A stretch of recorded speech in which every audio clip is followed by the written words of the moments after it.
She looks so pretty right here. Oh my god. No.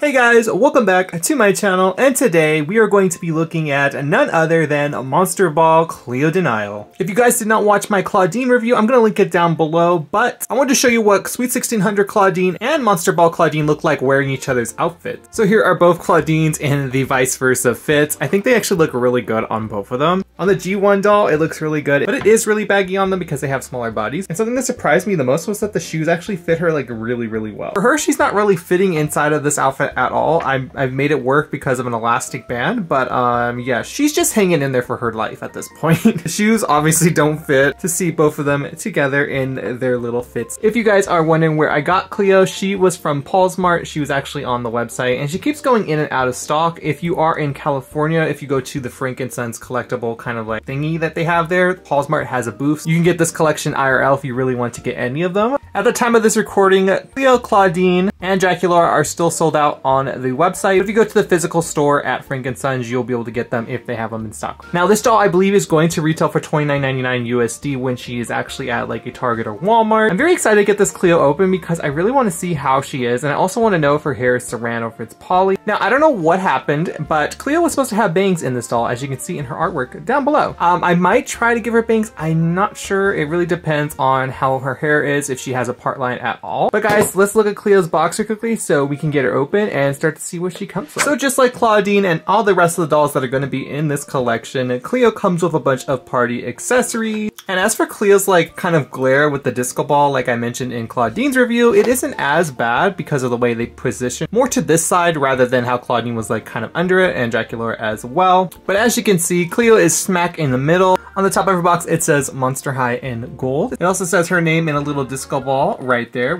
On the side, you can see all of her little accessories that she's going to come with. In the center, it says Monster Ball as well. On the side right here, you can see all of the artwork that Darko Dark drew. And then on the bottom, she comes with a Polaroid picture of her and all of her ghoul friends. If I flip the box around, you can see there's a little banner that says Monster Ball. All the other ghouls that are in the collection, Frankie is missing for whatever reason. And then right here, we have the gorgeous illustration of Cleo. And it says Cleo de Nile, and you can pause to read this right here because it's super small. And if you are looking for Cleo de Nile, here is her barcode. Just take a screenshot of this, and when they are starting to pop up in stores, this will be very helpful when you have to show an employee. But now that we pretty much looked at the box, guys, it is now time to free Cleo. So let me do that real quickly in this little ASMR moment that I've always done, and we can get started.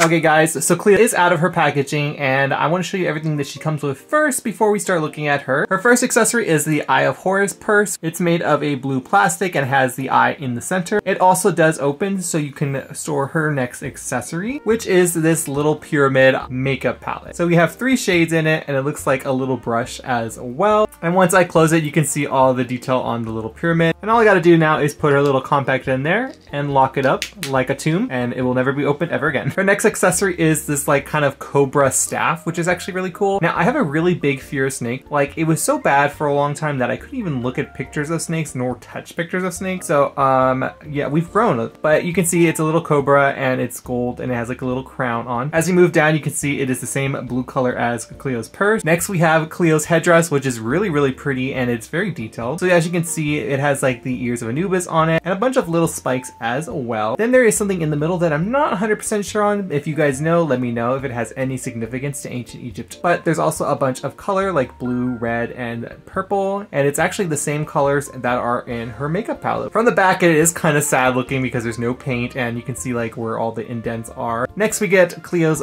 food accessory. So she's a cupcake kind of ghoul. It's a 3-tier cupcake stand with purple and blue cupcake, little pyramid designs on the top. And Cleo can actually hold it like a purse if she really wanted to. None of these cupcakes come off, and there's nothing on the bottom. Now, of course, you're gonna need to be sanitary when you're picking up cupcakes, so there is a little grabber. And like I said, if this was actually like a cupcake stand that you could take the cupcakes off, this would be so cute. Last but not least is her little Polaroid, which, like I said in Claudine's review, I love because it's a nod to the original Monster High. And you can see all 4 of the ghouls all just next to each other, you know, vibing. Okay guys, but now that we pretty much looked at all of Cleo's accessories, it's now time to look at Miss Cleo. So for the hair of Cleo, it is poly, just like her original doll. This is pretty hit or miss. What I've seen in the community, some people can make it look really nice and then some people can't. I'm one of the people who can't. Like, my Cleo's hair is really bad from the basic line, so I definitely do want to kind of reroute her. I'm gonna try something different with this one, maybe use a flat iron, I don't know, we shall see. It's the same shades that Cleo typically has for G3, which is this really dark blue color and a lighter tealish blue, and there's also some gold tinsel, and tinsel is really just around the hairline. And as for her hairstyle, it is pretty much just pulled up into a half up, half down. She then has a gold little cuff around her ponytail. This probably could actually be used as a bracelet too if you really wanted to. Now moving on to Cleo's head, she has her dark eyebrows, and as for her makeup look, it is very similar to her basic doll. See, in her basic doll and this one right here, the only difference is the shade that is above the yellow. So on Monster Ball it's purple, and on her original it is a tealy blue. Now as for her lips, I'm not the biggest fan of this color, but this is like a Pepto-Bismol pink, and then she does still have her little gold ring on her lip. Cleo also has on some earrings, and they're just these little gold pyramids, and they are quite big. But now we're gonna move on to Cleo's outfit. When I originally saw this outfit, I thought it was just a big dress and that was it, but it's actually two pieces. The black portion has two Velcro strips in the back and it comes off, so if you don't like it, you can totally take it off, and I will take it off after we're done looking at this doll. So starting off from her neck, she has a gold necklace on that has 3 gems hanging down from it. 2 are blue and 1 is red. Then if we move on to the physical dress, it's a sheer black like organza material that has gold glitter into it, so it's very shiny and very pretty. It actually looks really good on the camera right now. Her belt, it is just a gold little belt with a little scarab beetle in the center, and it has some red and blue details as well. So this is technically like an overlay. It has some gathers in the front and then it kind of goes along in the back, so it's kind of a high-low kind of gimmick, but there is the Velcro I was talking about. So I'm going to take this off real quickly so I can show you what the dress underneath it looks like. And here is what Cleo's dress looks like underneath. It's like a little slip mini dress. It has a lot of prints on it. It's multiple shades of blue with some gold and red accents all around it. It's actually really pretty. This is a really cute, like, basic little slip dress. But yeah, let me know your thoughts on this situation down below. I know a lot of people weren't feeling Cleo's dress in general because it just doesn't feel like Cleo, which I definitely can see what you guys are coming from. And I almost forgot, she has a little gold bone ring on her finger right there. Then she has a little snake wrapping around her wrist, which is her bracelet. It's gold and has blue eyes. Okay guys, but now we're moving on to the shoes, and the shoes are actually really cute. I think I like these a lot. Definitely my favorite Cleo shoes so far. They are gold. They have a brick platform and a black snake as the heel. It's kind of a cobra again, and it is black and has some gold embedded glitter in it. As for the straps, they're blue, and one has the eye again on it, as you can see right there. I don't know, I actually really think these are really cool shoes. I want to see them go super creative with high heels again, because Monster High G1 had amazing high heels, and even G2 had great heels. Anyways guys, let me go get Cleo into her outfit, and we can end off this video with my final thoughts.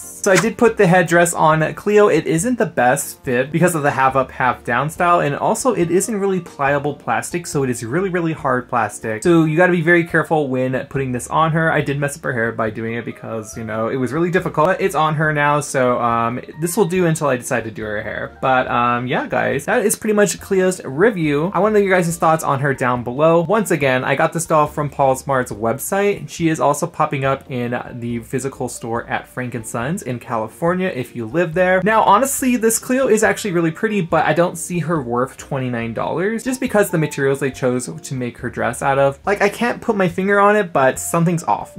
I just don't think this material right here as its own dress was making it worth $29, especially because under it is just a slip dress. But that's just my opinions. I want to know yours down below. I do think the doll is really pretty, and again, once you do her hair, she's gonna look amazing. And she does have a middle part, so if you do want to give her bangs, all you have to do is bring forward that middle part through the half up, half down style, and then you just cut the bangs, and it's pretty easy. So I might do that. If I do, it will be in the hair video when that comes out. I don't know. I also just think this color blue is just not very Cleo. Are you gonna get her, or are you gonna wait for a sale? I definitely say you should wait for a sale for her particular. If this is your first time watching me, hi, I'm Jay and I do doll stuff, duh. You should become a Zom doll and join the cornfield today because we're iconic over here. And if you guys are interested in watching any G3 reviews, there's gonna be a playlist down below. I've reviewed pretty much every doll. I think there's just a handful I just decided not to review, so yeah. And if you aren't also following me on Instagram or TikTok, it's at ZombieXCorn as well. I will see you in the next video. See you guys then. Oh, see you guys then. Bye.